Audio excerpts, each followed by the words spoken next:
이제 그를 신학자로 생각한다면 그의 신학에 대해 살펴볼 수 있는데, 바울 신학은 여러 가지로 분류할 수 있습니다. 이제 바울 신학을 분류를 해본다면 기독론, 교회론, 성령론, 구원론, 종말론, 신론, 그리고 인재론, 막 그 외에도 뭐 기타 등등 바이올린, 피아노 등으로 이렇게 나눌 수가 있습니다.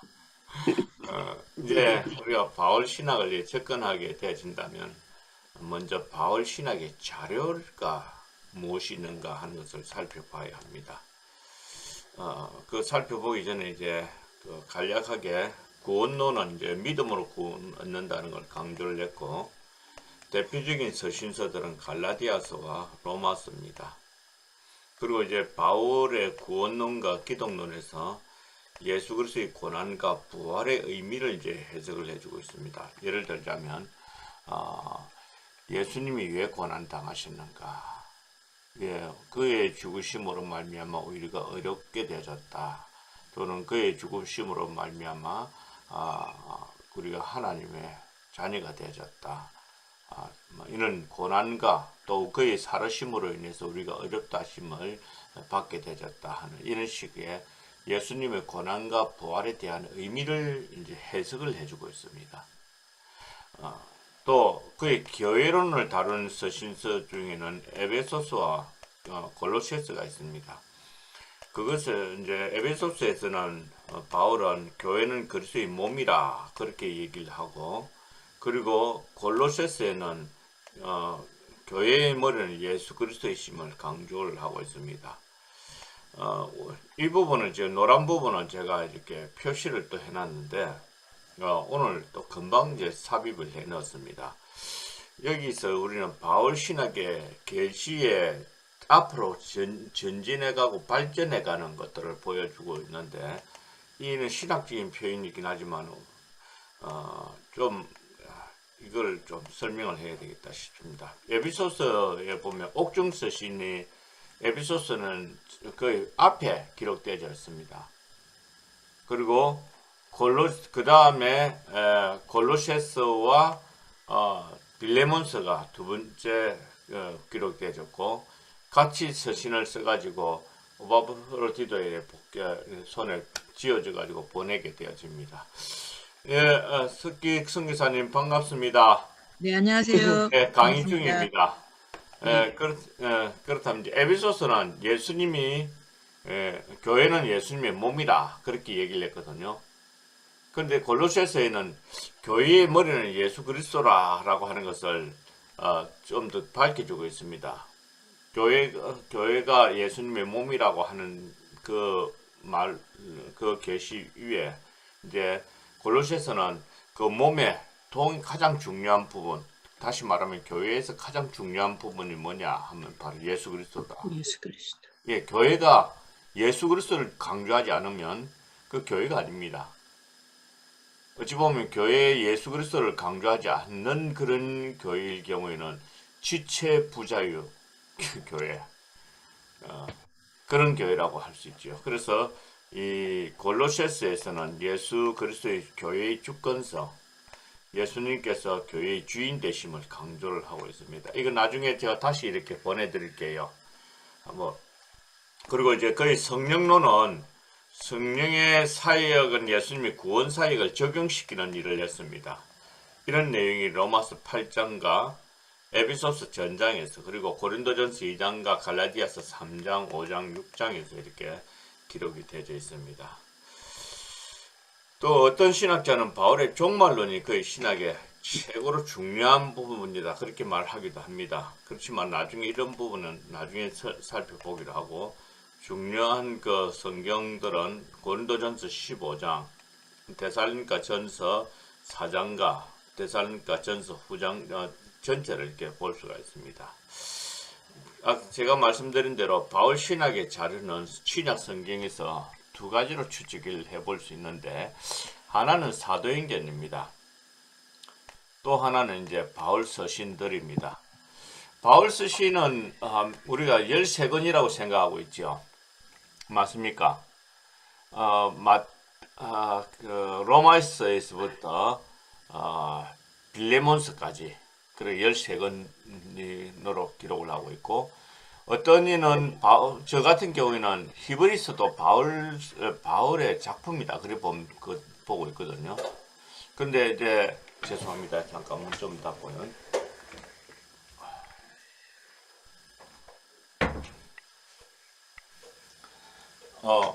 히브리서 같은 경우는 바울의 작품이 아니다라고 얘기를 하고 있습니다. 그러나 저는 이제 바울 서신으로 보고 있는데, 왜 그러냐면 보통 바울 서신을 비롯해 가지고 바울 서신은 이제 분량 순수대로 이렇게 기록을 냈습니다. 그래서 로마서가 제일 길어요. 그리고 고린도전서가 그 다음에 길고, 그리고 고린도후서. 근데 히브리서는 13장이나 되는데도 불구하고 왜 뒤에 이렇게 위치를 했을까요? 그 때문에 의문을 품고 있는데, 히브리서는 서신 형태로 쓴 설교문입니다. 그래서 맨 뒷부분에 넣어놨고, 그래서 저는 이제 바로 여기 히브리서도 역시 사도 바울의 작품이라는 것 먼저 말씀드립니다. 나중에 혹시 히브리서를 강의할 기회가 주어지면 그때 또 자세히 설명을 하겠습니다. 바울 서신들은 바울 신학의 직접적인 자료들입니다. 그래서 가치가 있지요. 그래서 바울 신학의 직접적인 자료이기 때문에 바울 신학의 내용들을 풍부하게 담고 있습니다. 사도행전은 누가의 저술입니다. 그렇지만은 사도행전 13장 이후로부터 바울의 전도 행적이 이제 그려져 있고, 그 전도 행적을 살펴보면서 바울의 설교도 기록되어 있고, 이런 걸 볼 때 바울 신학의 배경적인 설명을 들을 수 있는 간접적인 자료입니다. 간접적인 자료. 아까 바울 서신들은 직접적인 자료. 차이가 있습니다. 두 가지 이렇게 차이점을 두고 있습니다. 윌리엄 바클레이라고 하는 신학자는 이렇게 말을 합니다. 만약에 기독교회에 사도행전이 없었다고 할 것 같으면 교회의 초기 역사가 어둠 속에 파묻히게 되어 있을 것이다. 그렇게 말을 했습니다. 그리고 찰스 라일리는 뭐라고 얘기했냐면, 사도행전 안에는 예수님의 부활 사건 이후를 기록을 하고 있고, 교회가 초기 형성 과정이 어떠했는가 하는 것을 다루고 있다는 점에서 굉장히 중요한 고전적인 가치를 지니고 있다라고 얘기하고 있습니다. 그리고 무엇보다도 동시에 이 사도행전은 기독교의 교리적인 것으로도 중요한 위치를 차지하고 있습니다. 왜냐하면 사도행전 안에는 교리들의 씨앗이 될 만한 그런 중요한 내용들, 바울의 설교 가운데서 그런 중요한 내용들이 기록이 되어 있습니다. 그런 걸 볼 때에 간접적인 자료이긴 하지만 아주 중요하다는 것을 알게 되었습니다. 그리고 이제 두 번째, 제가 좀 에베소서 들어가기 전에 지금 바울 신학에 대한 것을 간략하게 좀 말씀을 드려야 되겠다 싶습니다. 바울이라는 사람은 원래 사울이라는 이름을 가지고 있었습니다. 그래서 우리는 이 사람이 바울이냐 사울이냐 정체를 분명히 밝혀라, 그렇게 그 사람들이 얘기하는데, 똑같은 사람이지만은 그 이름들이 다르게 사용되었기 때문에 우리 이 이름을 배경을 살펴보는 것이 필요합니다. 바울이라는 이름은 13장 사도행전 13장 9절에서 처음 등장을 하고 있고, 원래 그 이름이 사울이었는데, 사울이라는 이름은 사도행전 7장 58절에서부터 이제 등장합니다. 그런데 왜 이제 사울이라는 이름이 있음에도 불구하고 이 사울이라는 이름이 갑자기 바울이라는 이름으로 바뀌게 되었느냐? 왜 그 이름을 바꾸어서 이제 바울이라는 이름이 계속해서 사용되어졌는가 하는 것들을 설명을, 사도행전은 설명을 하지 않고 이유도 밝히지 않고 있습니다. 단지 사울이라 하는 바울이 그렇게 얘기를 하고 있습니다. 이런 점에서 성경 제가 조금 이런 부분들을 좀 설명을 해볼 수 있습니다. 원래 성경 독자는 이제 그게 둘로 나눌 수 있습니다. 원래 이 성경을 읽는 원래 독자들과 그리고 그 다음에 원래 독자 말고 그 다음 부차적인 독자들, 그러니까 저와 우리 선교사님들 같은 분들은 2차적인 독자들이죠. 그래서 성경을 가장 자세하게 이해할 수 있는 사람들은 원래의 독자들입니다. 이 사람들은 사도행전의 저자인 누가가 사울이라는 사람의 이름이 갑자기 바꿔서 바울이라는 이름을 사용하게 되진 그 배경을 설명을 하지 않아도 그 상황을 자세하게 이해하고 있었기 때문에 그 설명을 첨가하지 않았던 것 같습니다. 그러나 오늘날 우리 독자들은 원래 성경의 독자들이 아니고 사도행전과 오늘날 사도행전이 쓰여질 그 당시에 원래 독자들과 오늘날의 독자들 사이에는 2000년이나 되는 시간적인 갭이 있기 때문에 갑작스럽게 사울이라는 이름이 바울로 바뀌진 이름의 이유에 대하여 자세히 알 수가 없습니다. 그렇지만 우리는 단지 두 가지 이유를 추측을 하고 있는데, 하나는 사울이라는 이름은 히브리 이름으로 큰 자라는 의미를 가지고 있습니다. 큰 자. 바울이라는 이름은 작은 자라는 이름을 가지고 있습니다. 그래서 아마 이들 이름을 통해서 바울은 자신이 하나님의 은혜로 그리스도 예수 안에서 구원받았고 이제 선교 사역을 시작한다는 점에서 앞으로 겸손하게 주님의 사역을 감당하겠다는 그런 의미로 이름을 바꿨다라는 은혜로운 설이 있습니다. 사실 이거 보면 굉장히 은혜로운 설이죠. 이런 설교 들어보신 적 있습니까? 이런 설교, 어떤 분들은 이런 설교를 나는 한 몇 번 들었거든요. 근데 이런 학설에 대하여서 성경적인 예도 있었습니다. 시몬을 베드로로, 아브라함을 아브라함으로, 또 야곱을 이스라엘로 바꾸는 일을 통해서 이 성경적 인물들의 생애 극적인 전환점을 삼고자 하는 의미에서 이름을 바꾸기도 했습니다. 하나님께서 바꿔주시기도 하고 또 본인이 이렇게 바꾸기도 하고 하는, 그래서 제법 설득력이 있어 보입니다. 그런데 또 둘째, 다른 학설을 보면 이 학설도 우리가 참조를 해볼 필요가 있습니다.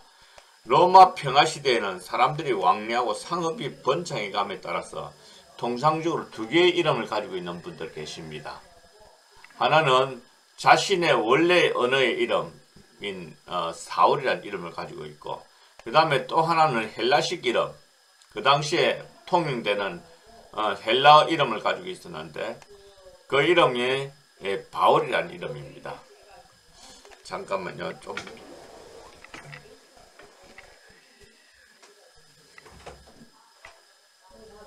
소리가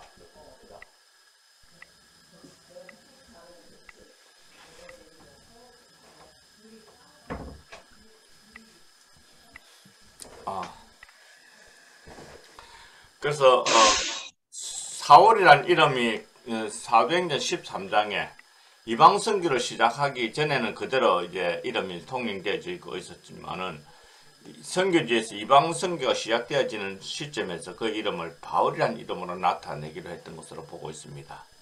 그래서 사도행전 13장 9절 전후 문맥을 살펴보면 이 학설이 앞에 이야기했던 것보다 더 타당성이 있는 것 같이 보입니다.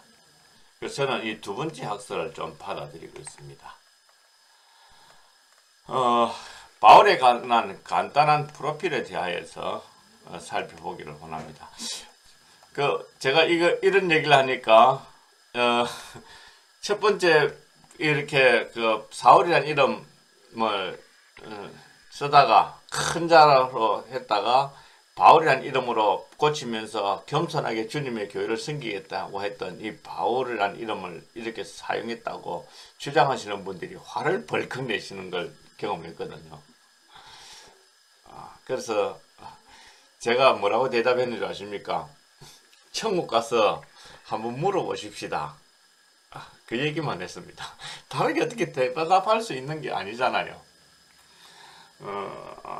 그리고 바울에 대한 간단한 프로필에 대해서 살펴보고자 합니다.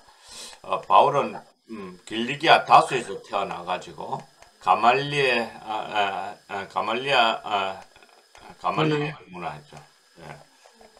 문화에서 공부를 했고, 그는 로마 시민권을 가지고 있었고, 유대인의 풍습도 잘 알고 있었고, 또 당시 헬란 문화에도 정통한 인물입니다. 쉽지 않은 인물이죠.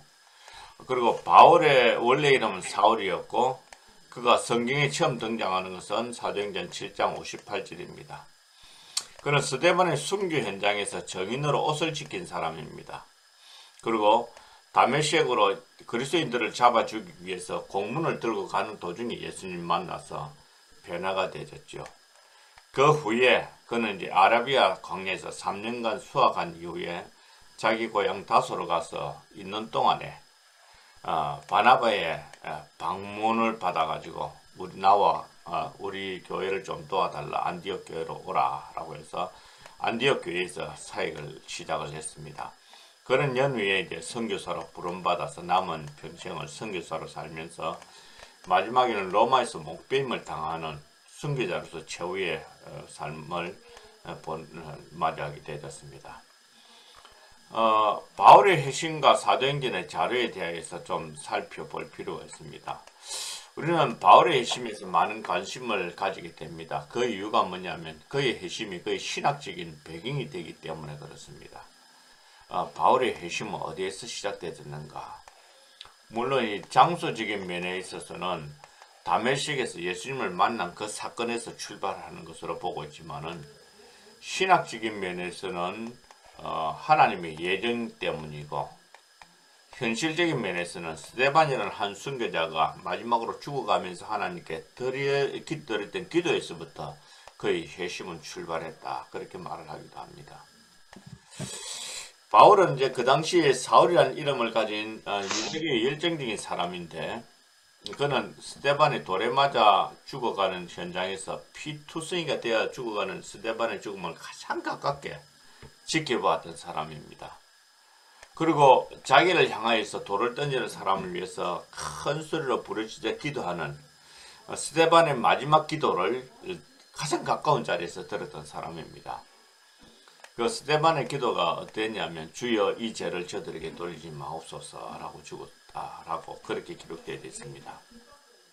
아마 나중에 누가가 이 사도행전을 기록을 할 때 그때 스데반의 죽음이 어땠습니까? 라고 물었을 때 그때 그 스데반의 죽음에 대하여 증언을 해줬던 사람이 누구겠습니까? 바로 바울입니다. 예. 그리고 왜 어떻게 그걸 알 수 있느냐면 스데반의 설교를 너무 자세하게 알고 있었다는 겁니다. 그 7장에 50절 넘게 되어지는 이 스데반의 설교를 아주 자세하게 기록을 했거든요. 그걸 보면 스데반의 설교를 가장 가까이 들었던 사람, 그 사람이 바로 사도 바울이었지 않았겠는가 그래 봅니다. 사도행전을 기록한 사람은 누가입니다. 누가는 스데반의 순교 현장을 목격한 목격자가 아닙니다.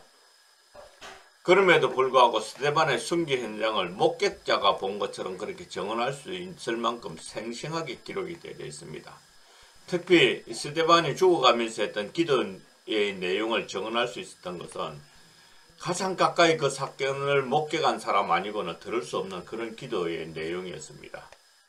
그렇다면 이런 생생한 자료를 누가에게 제공한 사람은 누구일까요? 그 사람은 이제 바울이었을 겁니다. 아마 누가는 이제 바울과 선교 여행을 하는 동안에 바울에게서 스데반이 순교하는 기사를 여러 번 들었을 가능성이 있고, 바울 자신이 스데반의 기도에 영향을 받았다는 사실을 간접적으로 반영하는 그런 기사를 누가가 기록을 했을 것 같습니다. 그래서 에피프 브로스라고 하는 유명한 신학자는 뭐라고 얘기했느냐면 원수를 저주하지 않고 원수를 위하여 대속의 기도를 드리면서 장렬하게 죽었던 스데반의 기도가 사울이라는 사람을 기독교의 위대한 일꾼으로 바꾸게 한 기도였다라고 생각을 하고 있습니다. 처음에는 사실 사울도 스데반에 돌에 맞아 죽는 그 순간에는 스데반이 마땅히 죽어야 된다라고 생각을 했습니다. 그래서 8장 1절을 보면 스데반의 죽음이 당연한 것을 여겼다. 그렇게 도상에서 빛으로 와서 그에게 나타난 예수님으로 인해서 실명하였지만은 아나니아에게서 안수받고 눈을 뜨고 그 후에 복음을 위하여 유대인들에게 많은 고난을 받았습니다. 자기가 고난받았던 그런 장면들에 대한 내용은 고린도후서 11장 23절에서 33절에 나타나고 있습니다. 그리고 난 다음에 13권의 편지와 한 편의 설교문 히브리서를 쓰고 3번이나 선교지를 돌아다니면서 복음을 전하고 교회를 든든히 세우는 사역을 했습니다. 그래서 한 사람의 불타는 사명자를 만들어내는 것은 전 세계를 변화시킬 수 있는 위대한 일이고 그 일을 위해서 기도에 전념하는 것이 좋지 않겠나. 아멘. 네, 그런 생각을 해봅니다. 또 일부분은 또 없는 부분인데 제가 오늘 첨가를 했습니다. 사울을 바울되게 했던 사람은 사울의 핵심은 극적인 면이 있습니다. 그를 신앙인으로 또는 목회자로 선교사로 만들어가는데 주위에 신실한 하나님의 사람들이 있었습니다. 그 사람들을 살펴보면 아나니아가 있었고 아까 제가 말씀을 드렸죠. 그 다음에 주의 제자들이 있었습니다. 다메섹에 있는 주의 제자들은 사울이 회심한 이후에 복음을 전가할 때 받았던 핍박을 알고 그를 도피시켜주는 일을 했던 사람들입니다. 그런데 이 사람들은 단지 주의 제자들이라고만 했고 이름 없는 사람이었습니다. 그렇지만은 이 사람들 때문에 사도 바울의 생명을 유지하게 되었고 그로 인해서 그가 나중에 교회의 위대한 하나님의 일꾼이 되어졌던 것입니다. 그리고 바나바, 참 이 바나바 생각할 때마다 나는 참 감동이 되집니다. 사도행전 9장 26절에 언급된 제자들이란 것은 베드로를 비롯한 12사도들과 예루살렘에 거주하는 성도들을 총칭하는 표현입니다. 그들은 이제 사울이 하나님을 믿는 제자가 예수 그리스도를 믿는 제자가 되어졌다는 것을 믿지 못했습니다. 그래서 그를 두려워했고 예루살렘으로 돌아왔는데 사울에 대한 예루살렘 교회의 반응으로 교회가 사울의 회심을 믿지 않고 경계하고 있었음을 묘사했습니다. 사실 안 그렇겠습니까? 돌로 스데반을 내리찍어 죽이는 그 장면을 봤는데 어떻게 그런 장면을 보고도 이 사울을 믿겠습니까? 이렇게 사람이 한꺼번에 변화되신다는 거 제자들이 도저히 이해가 될 수가 없었을 겁니다. 사울의 제자가 되어졌다는 것은 본인이 직접 말한 것인지 아니면 소문으로 이미 알려진 사실이었는지 분명하게 구분은 할 수 없지만 아마 소문으로도 이미 알려졌고 사울 자신도 내가 예수님을 만났습니다 하고 언급을 했을지도 모릅니다. 다만 소문은 다메섹과 예루살렘 거리상 멀리 떨어져 있었기 때문에 정확하게 전달될 수가 없었던 상황이었고 예루살렘 성도들에게 사울에 대한 신뢰를 줄 수가 없었을 것입니다. 그래서 예루살렘 성도들은 사울에게서 직접 듣고도 믿을 수 없었던 것도 역시 사울의 핵심이 상식적으로 납득될 수 없었던 만큼 예기치 못한 사건들이었다 하는 것을 보게 해줍니다. 그런데 이제 사울이 예루살렘 교회로부터 인정받지 못하고 냉대를 당할 때 사울을 그 사도들 앞에 보증해준 사람이 바로 바나바입니다.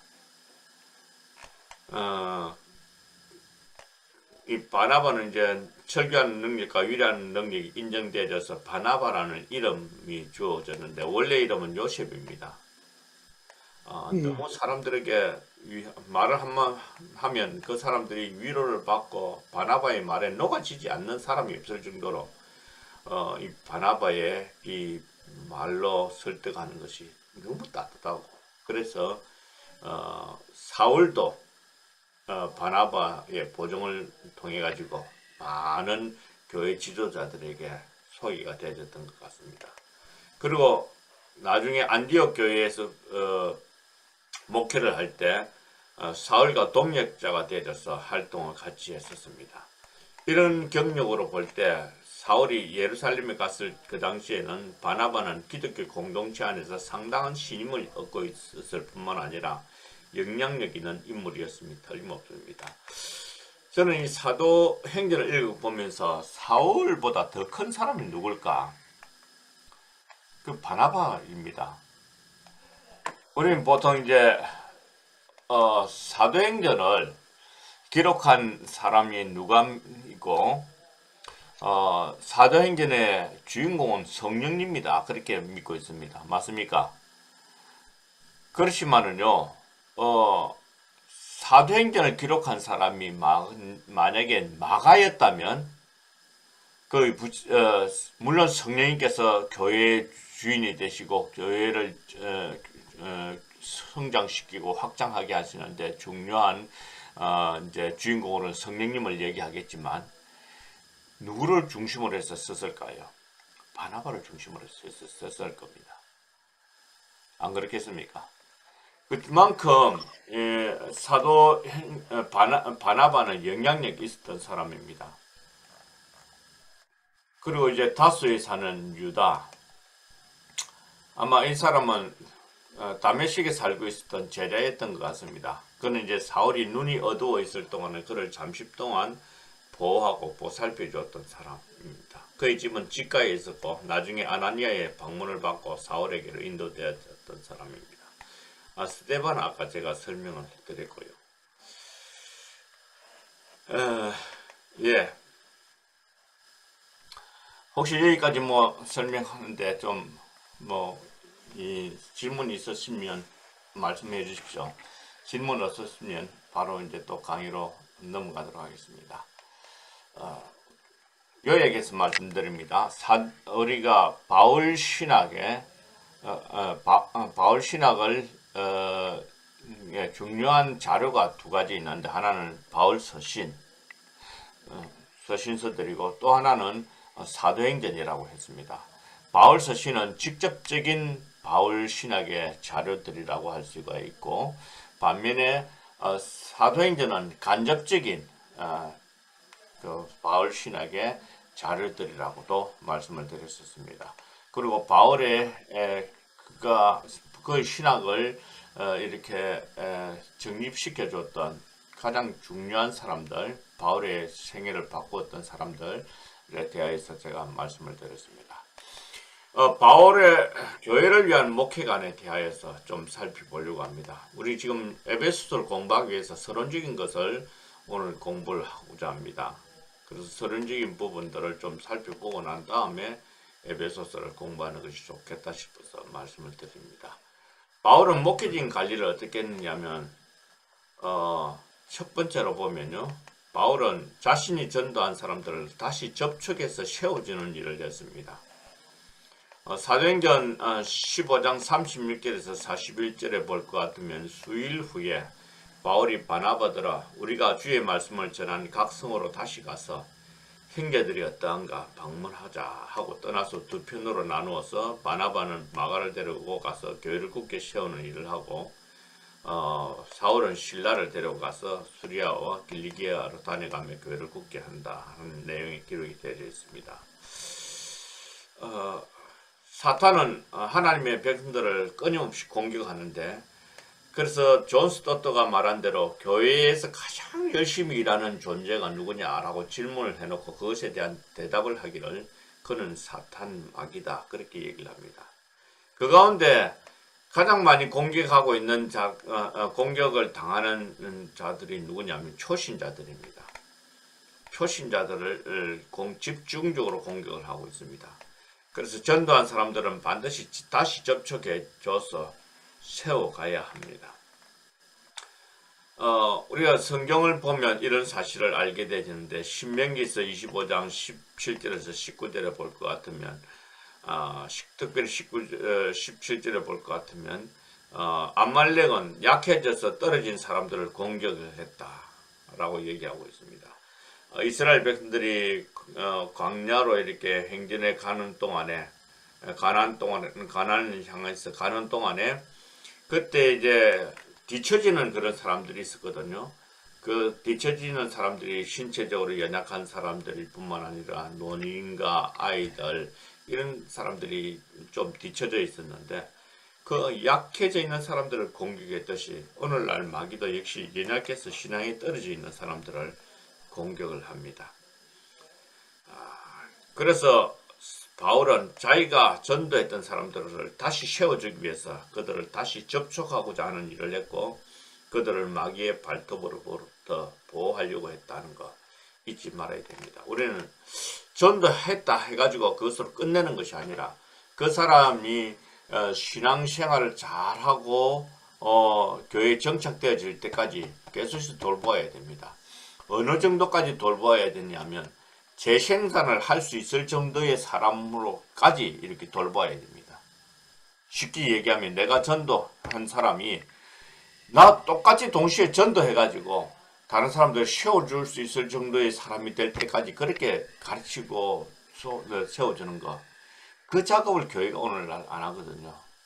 무조건 끌어모으는 일은 굉장히 많이 합니다. 근데 초대교회에서는 바로 끌어모으는 일들도 했을 뿐만 아니라 그거보다 더 중요한 것은 사람 한 사람 한 사람의 영혼이 진지하게 자라갈 수 있도록 하기 위한 노력을 했다는 거 참 귀하죠. 저는 전도를 많이 못했지만 제가 전도했던 사람들은 다 목사가 되고 선교사가 되고 신학교 교수가 됐습니다. 참 이런 거 보니까 난 너무 감사해요. 물론 낙심해서 떨어져서 다른 길로 간 사람들도 몇 사람 있긴 해요. 그때 참 가슴이 너무 아프기도 하고. 그렇지만은 이제 이 사람들이 신앙생활 잘 해가지고 어느 정도까지 성장하고 스스로 영적인 양식을 먹고 자기 영혼 관리를 할 수 있을 뿐만 아니라 또 다른 사람들이 영혼을 전도해가지고 하나님의 사람으로 만들어 갈 수 있는 그런 수준까지 이르도록 하는 것은 시간이 좀 걸리긴 하지만 그렇게 해야 될 겁니다. 예. 두 번째로는 자신이 가지 못하는 경우, 가서 이제 세워주지 못할 그런 경우에는 사람을 남겨두거나 신뢰할 만한 사람을 보내서 다시 격려하는 일들을 했습니다. 예를 들어 보자면 데살로니가 교회와 빌립보 교회는 디모데를 파송했습니다. 바울이 가보지 못하는 지역에서는 자신이 신뢰할 수 있는 사람들을 보냈는데 그 가운데 디모데를 보냈고요. 이런 부분들을 한번 쭉 살펴보시기를 바랍니다. 그냥 읽어보셔도 될 것 같습니다.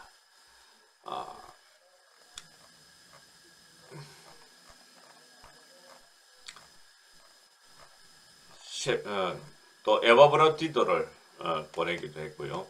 빌립보 교회를 세워주기 위해서는 디모데를 보내기 전에 먼저 에바브로디도를 보냈습니다. 에바브로디도 또 어떤 사람인가 하는 것들도 쭉 살펴보시면 되겠습니다. 그리고 고린도 교회에서는 디도를 보내가지고 교회를 바르게 세워가는 일을 했고요. 이렇게 사람을 자신이 못 갈 경우에는 다른 사람을 보내는 이런 일을 했습니다. 세 번째는 편지를 씀으로 인해서 그들을 바르게 세워주려고 했었습니다. 사실 바울 서신은 이런 형태로 쓰여졌던 것입니다. 아까 제가 13편의 바울의 편지와 한 편의 설교문 히브리스가 있었다라고 했습니다. 우리는 바울 서신은 13편만 썼을까요? 아닙니다. 많이 썼습니다. 근데 남아있는 것들이 13권 남아있습니다. 한번 그 흔적을 한번 찾아보십시다. 고린도에 보낸 편지는 몇 편인 줄 아십니까? 4편입니다. 4개. 예, 4개. 한번 보실까요? 고린도전서 6장 9절을 한번 보십시다.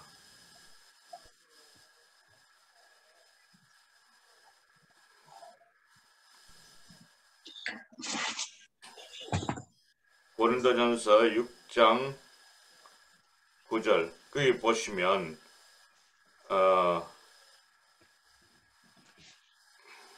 죄송합니다.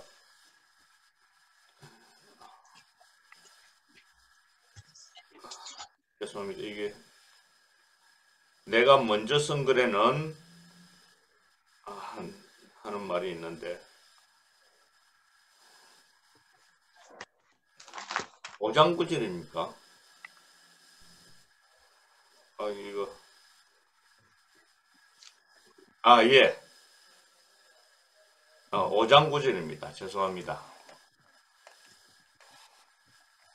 5장 9절에 보면 내가 너에게 쓴 편지에 음행하는 자들을 사귀지 말라 하였거니와 라고 하는 말씀이 나오죠. 예, 거기 보면 사도 바울이 고린도전서를 쓰기 전에 쓴 편지가 하나 더 있습니다. 그게 바로 고린도전서 이전에 쓴 편지입니다. 그런데 그 편지가 오늘날 우리에게 전달되어지지는 않습니다. 대신에 그 내용은 전달되어지는데 음행한 자들을 사귀지 말라 하는 그런 내용이 적혀져 있었습니다. 그리고 그 다음에 고린도전서가 기록되었고, 자, 두 번째 세 번째 썼던 편지가 뭐냐면요, 고린도후서 2장 4절을 한번 보십시다. 2장 4절을 보면 내가 마음에 큰 눌림과 걱정이 있어 많은 눈물로 너에게 썼느니라. 예, 내가 너에게 거기 보면 눈물로 너에게 썼다 하는 말이 있죠. 이 눈물의 편지라고 합니다. 이것을 눈물의 편지는 고린도 전서를 의미하는 것인지 아니면 바울이 또 다른 편지를 쓴 것을 의미하는 건지 우리들은 잘 분석이 안 되지만요. 그러나 고린도 전서는요, 근로의 편으로 쓴 문제에 대하여서 고린도교회에 이런 문제가 있습니다 라고 했을 때 그것에 대한 답변 형식으로 쓴 것이 고린도전서입니다. 이해가 되십니까? 그리고 고린도전서와 후서 사이에 또 한 편의 편지가 있었는데 그것은 사도 바울의 사도권에 대하여서 굉장히 공격하는 사람들이 있었습니다. 그 사람들에게 대하여서 눈물로 쓴 편지가 있었습니다. 너희들이 어떻게 이렇게 할 수 있느냐, 그러면서 이 편지를 쓰는 것이 눈물로 쓴 편지. 그리고 고린도 후서입니다. 그렇지만은 오늘날 우리들에게 전달되어지는 것은 고린도 전서와 후서 두 편만 전달되어집니다. 이런 걸 볼 때 고린도 교회를 위해서 편지를 4편이나 썼다는 거 우리는 이때까지 생각하지 못하지요. 그리고 골로새서 4장 16절을 보면 라오디게아에서 오는 편지도 너희들이 읽어라 하는 말씀이 나옵니다. 한번 찾아보십시다. 골로새서, 정신과 의사들이 참 좋아하는 골로새서 한번 보십시오. 4장 16절